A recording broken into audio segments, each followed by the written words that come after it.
டேய் என்னங்க என்ன பண்ற? வாழைப்பூ க்ளீன் பண்ணிட்டு இருக்கேங்க. பொரியலுக்கு கொஞ்சம் கட் பண்ணி வச்சுட்டேங்க. சரி, இங்க கொஞ்சம் க்ளீன் பண்ணி வச்சிருக்கேங்க. உங்ககிட்ட எல்லாம் வந்து ஒரு சின்ன விஷயத்த வந்து ஷேர் பண்ணிக்கலான்னு இருக்கேன். என்னன்னு கேட்டா, பிறப்பும் இறப்பும் ஒரே வாட்டி தாங்க. திரும்பி பிறக்க போறதும் கிடையாது, திரும்பி இறக்க போறதும் கிடையாதுங்க. இந்த கொஞ்ச நாளைக்குள்ளே நம்ம வந்து என்னென்ன ஆட்டம் போடுறோம் தெரியுமா? எவன் குடிய கெடுக்கலாம், எவன் வாழ்க்கையில மண்ணள்ளி கொட்டலாம், எவனோட சொத்தை எப்படி ஆட்டைய போடலாம், எவன்கிட்ட இருந்து பணத்தை புடுங்கலாம், எவனையாச்சும் பெரிய குழியில தள்ளி விட்டுலாமா, இல்ல அவனுக்கு காட்டி நம்ம அவனை முன்ன தள்ளி விட்டு அவனை காட்டி நம்ம மேல வரணும், அவன் சொத்தை பிடிங்கி, இப்படியெல்லாம் தாங்க ஒவ்வொரு மனசுக்குள்ளையும் ஓடிக்கிட்டு இருக்கு. இது வந்து வக்கர புத்தின்னு தாங்க நான் சொல்லுவேன். ஏன்னா இருக்கிற வரைக்கும் நல்லது செய்யணுங்க. செய்ய முடியலன்னா நம்ம ஒதுங்கி போயிடும். நாக்கட்டால முடிஞ்சா உங்களால ஒரு 4 பேத்துக்கு இல்லாதப்பட்டவனுக்கு இருக்கப்பட்டவனுக்கு செஞ்சு நீங்க வந்து பெருமையை தேடுறது வந்து வேஸ்ட்.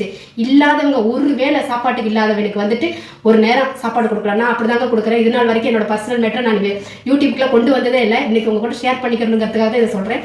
அந்த மாதிரி இல்லாதப்பட்டவங்களுக்கு வந்து ஒரு நேரம் வயிறார சாப்பாடு கொடுங்க. அது உங்களுக்கு ஒரு புண்ணியமா சேரும்.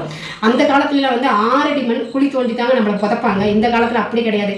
5 நிமிஷத்துல எரிச்சு ஒரு சொம்பு நிறைய நம்ம சாம்பலை கையில கொடுத்துட்றாங்க. இதான் வாழ்க்கை, இதான் உலகங்க.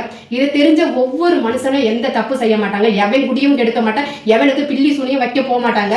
இது என்னோட கருத்து. நான் சொல்றது உண்மையா இல்லையான்னு நீங்க கமெண்ட்ல சொல்லுங்க. அடுத்த வீடியோல பார்க்கலாங்க. பாய்ங்க.